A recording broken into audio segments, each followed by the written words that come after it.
Привет, YouTube! Хочу рассказать про печку Берег. Камин малая.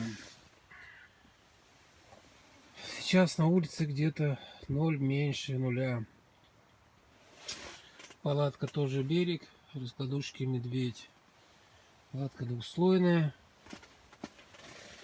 Так вот, купила я брикеты. В Екатеринбурге они стоят на оптовом 60 рублей пачка. Тут 12 штук, 10 килограмм. В Леруа они там стоят 78 рублей. Ну, надо искать по городу. Изначально закладываю на ночь их 9 штук.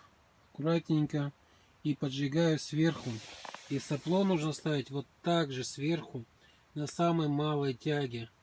Гореть это будет в среднем 8 часов. Плюс еще минут 10-15.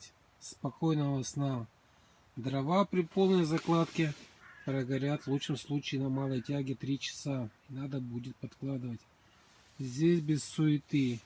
К тому же я еще готовлю еду на ней. Чай кипятил. При учете, что 60% тепла ходит на улицу. Вот такая вот. Такой иней. Все заморозки ночью стоит. Покрыто с туманом. А здесь тепло, просто жара.